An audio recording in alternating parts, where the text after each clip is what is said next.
भाइयों, इसने मेरे ऊपर झूठा केस लगाया था मेरे बॉयफ्रेंड के कहने पे। उसका नाम है अंकुश, वो भी इसके साथ में भग गए। अंकुश कल्लू। भैया तुमसे दुश्मनी नहीं है, इसकी करतूत बता रहा हूँ मैं बस।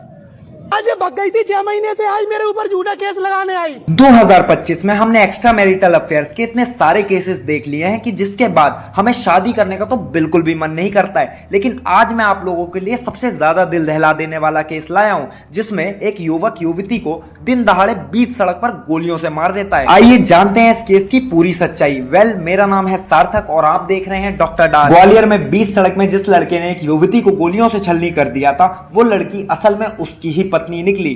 परसों के दिन कैप्टन रूप सिंह स्टेडियम के पास हुए इस कांड ने पूरे सोशल मीडिया को हिलाकर रख दिया है। आरोपी अरविंद परियार ने अपनी पत्नी नंदिनी परियार पर देसी कट्टे से एक के बाद एक 5 गोलियां दाग दी। 2 गोलियां उनके सर में लगी, बाकी की गोलियां उनके चेहरे पर लगी। नंदिनी बीच सड़क पर तड़पती रही और अरविंद वहीं सड़क पर बैठा रहा। पुलिस पहुंची तो अरविंद ने कट्टा पुलिस पर भी तान दिया था, फिर खुद की जान लेने की भी कोशिश करी, लेकिन पुलिस ने अपनी सूझबूझ दिखाकर आंसू गैस के गोले छोड़े और अरविंद को अपनी बातों में उलझाकर आरोपी को अपने काबू में कर लिया था। जिसके बाद घायल नंदिनी को अस्पताल ले जाया गया, पर उसने वहां पर दम तोड़ दिया। वारदात को अंजाम देने के बाद अरविंद ने फेसबुक पर लाइव भी किया था, जिसमें उसने बताया कि ये मेरी पत्नी है, इसके साथ इसके बॉयफ्रेंड भी थे कल्लू और अंकुश पाठक, जो मौके से भाग गए थे। अब हुआ क्या था उसे जानने के लिए हमें 6 महीने पीछे चलना होगा। 6 महीने पहले नंदिनी परियार अपने घर से भाग जाती है उन 2 युवकों के साथ, जिसके बाद वो अपने हस्बैंड अरविंद को ब्लैकमेल करती है। अरविंद के नाम पर जो 3 एम्बुलेंस थी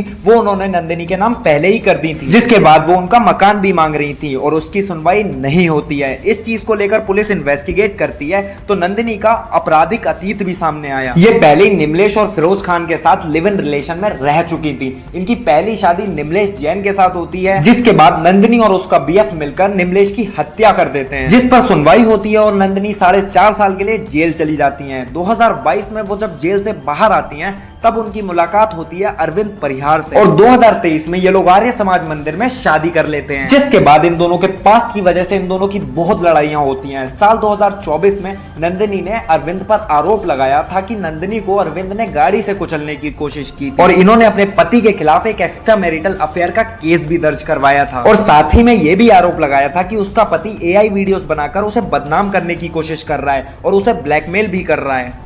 मैं ब्लैकमेलिंग की शिकायत लेके आई हूँ। हमारे हस्बैंड हैं जो वो एआई से मेरे फोटो मतलब ऐसे गंदे करके न्यूड पिक बना के वायरल कर रहे हैं और उनकी जो जीएफ है पूजा परिहार जो कि अजयगढ़ की है, फिलहाल निवास वो ग्वालियर में करती है, जो उनकी जीएफ है और उसको एक बेटा है इसका और इसकी पहली वाइफ भी है, जिसकी शिकायत मैंने 2024 में करी थी।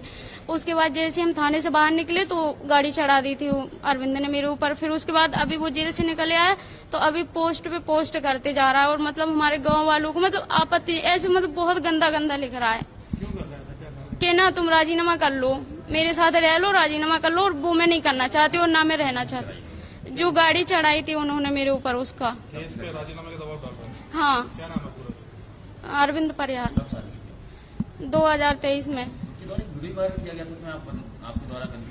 हाँ, वो वीडियो मैं बता रही हूँ, मैं एमपी में भी नहीं थी, मैं छत्तीसगढ़ में थी उस समय। मेरा झगड़ा हुआ था तो इन्होंने बोला था कि मैं अब पूजा परिहार से कभी नहीं मिलूंगा। तो मैंने कहा तुम मतलब मेरे मुंह से ऐसा निकल गया तो कि तुम गू खाने लगे हो, मैं नहीं रहूंगी तुम्हारे साथ। तो इनने थोड़ी देर बाद वो वीडियो मुझे खुद से सेंड किया था और ये बोला था कि बाबू मैं सुधर गया हूँ, जिसका मैसेज मेरे पास अभी भी है और मेरे पास वो फोटोज वीडियो सारे हैं।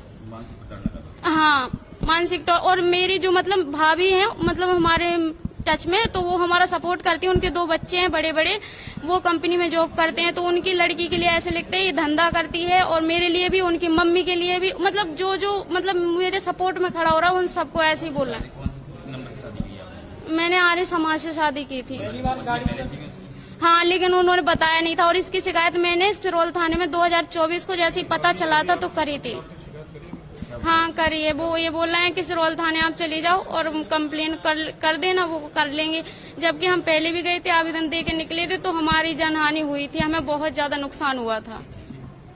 जिसके बाद नंदिनी परिहार ने अपना दम तोड़ दिया। इस खौफनाक केस ने सिर्फ रिश्तों की परतें ही नहीं खोली बल्कि पुलिस और समाज को हैरान ही करके रख दिया। आपको क्या लगता है, नंदिनी परिहार के हस्बैंड ने सही किया या फिर गलत? मेरे को कमेंट सेक्शन में जरूर से बताना। मिलते हैं नेक्स्ट वीडियो में, तब तक के लिए बाय बाय।